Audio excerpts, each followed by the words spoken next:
क्या बिहार में अभी भी बहार है और क्या इस बार भी नीतीश कुमार है? ये सबसे बड़ा सवाल है, क्योंकि बिहार में जिस तरह से आए दिन बयानबाजी का दौर जारी है और भले ही एनडीए के तमाम नेता कह रहे हो कि हाँ नीतीश कुमार ही चीफ मिनिस्टर के कैंडिडेट होंगे, लेकिन क्या चुनाव के बाद भी यही स्थिति रहेगी? हम आपको बता दें कि एनडीए में भारतीय जनता पार्टी सबसे बड़ा दल है, लेकिन उन्होंने चीफ मिनिस्टर का पद जो है नीतीश कुमार की पार्टी जदयू और नीतीश कुमार को देकर रखा हुआ है।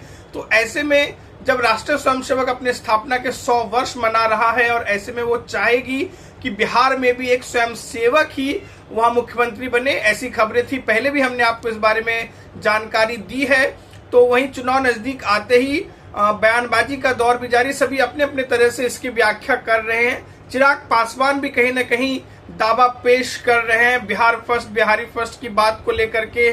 तो वहीं जो है भारतीय जनता पार्टी में सम्राट चौधरी समेत तमाम ऐसे नेताएं हैं जो चीफ मिनिस्टर पद पर अपनी दावेदारी मजबूत कर रहे हैं, लेकिन खुलकर कोई बयान नहीं दे रहा है। लेकिन अंदर खाने उनकी तैयारियां भी जोरों शोरों से चल रही है।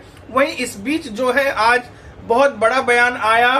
तेजस्वी यादव जो विपक्ष के नेता हैं, राष्ट्रीय जनता दल के नेता हैं तेजस्वी यादव, लालू प्रसाद यादव के बेटे, उन्होंने कहा कि जिस तरह से बीजेपी के प्रवक्ता दिल्ली में बैठकर 2 दिन से मुझे गाली देने का काम कर रहे हैं और मुझे मौलाना और मौलवी कहा जा रहा है, तो मौलाना का मतलब होता है विद्वान, तो क्या वो मुझे विद्वान बता रहे हैं? वहीं दूसरी तरफ उन्होंने ये भी बीजेपी प्रवक्ताओं के लिए भी छपरी और टपोरी जैसे शब्दों का इस्तेमाल किया, जो कि राजनीति में बिल्कुल मर्यादित शब्द नहीं कहा जाएगा। और ऐसे में जब वो पूर्व उप मुख्यमंत्री रह चुके और विपक्ष के नेता हैं फिलहाल जो विधानसभा है बिहार का, तो ऐसे में उनकी जुबान से इस तरह की भाषा का प्रयोग करना बिल्कुल उचित नहीं है। और जैसे जैसे चुनाव नजदीक आ रहे हैं, राजनीतिक दल जो है अपनी मर्यादा को भी लांघ रहे हैं और खुलकर बयानबाजी हो रहा है, क्योंकि आने वाले कुछ समय में ही अब चुनाव आयोग की तरफ से जो है बिहार में चुनावों की तारीखों का ऐलान होगा। जो हमारे सूत्र हैं वो बता रहे हैं कि शायद 6 चरणों में बिहार में चुनाव कराए जाएं।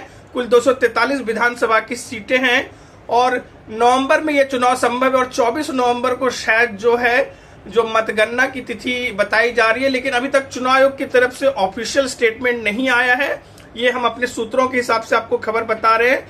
तो वहीं दूसरी तरफ जो है जैसे जैसे चुनाव नजदीक आ रहा है, चुनाव आयोग भी अपनी तैयारियों को अमली जामा पहनाने की कोशिश कर रही है। वहीं विपक्षी नेताओं ने आरोप लगाया है चुनाव आयोग पर कि वो मतदाता सूची में जो है गरीबों का नाम हटा रहे हैं और ये कहीं न कहीं बीजेपी और एनडीए के इशारे पर किया जा रहा है। तेजस्वी यादव और कांग्रेस की तरफ से भी ऐसे बयान आए हैं और अब जो है विपक्ष इस मामले पर जो है तीखा प्रहार कर रहा है भारतीय जनता पार्टी पर और चुनाव आयोग पर भी उन्होंने सवाल उठाया। चुनाव आयोग के काम करने के तरीके पे उन्होंने सवाल उठाया। अभी पिछले दिनों ही विपक्ष के नेता तेजस्वी यादव ने कहा कि बिहार में अभी जहां बहुत जगह बाढ़ के हालात हैं, ऐसे में मतदाता सूची में जो परिवर्तन किया जा रहा है, मतदाता सूची में जो सुधार का काम चल रहा है, उससे कहीं न कहीं जनता को तकलीफ हो रही है।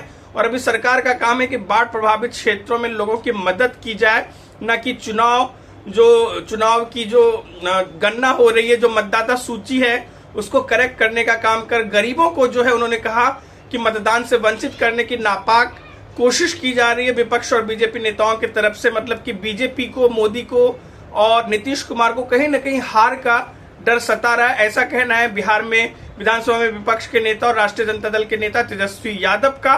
तो मतलब साफ है, जैसे जैसे चुनाव नजदीक आएगा आपको और ऐसे तीखे बयान सुनने को मिलेंगे और राजनेताओं का जो असली रूप है वो लोगों के सामने आएगा। लेकिन फैसला आपको करना है, आपको सही कैंडिडेट चुनना है, आपको सही पार्टी चुनना है, क्योंकि लोकतंत्र में अंततः जो असली हक है वो जनता के पास ही रहती है। अब जनता ही तय करेगी अपनी किस्मत, तो इसलिए सोच समझकर वोट करें जब भी वोटिंग हो। धन्यवाद।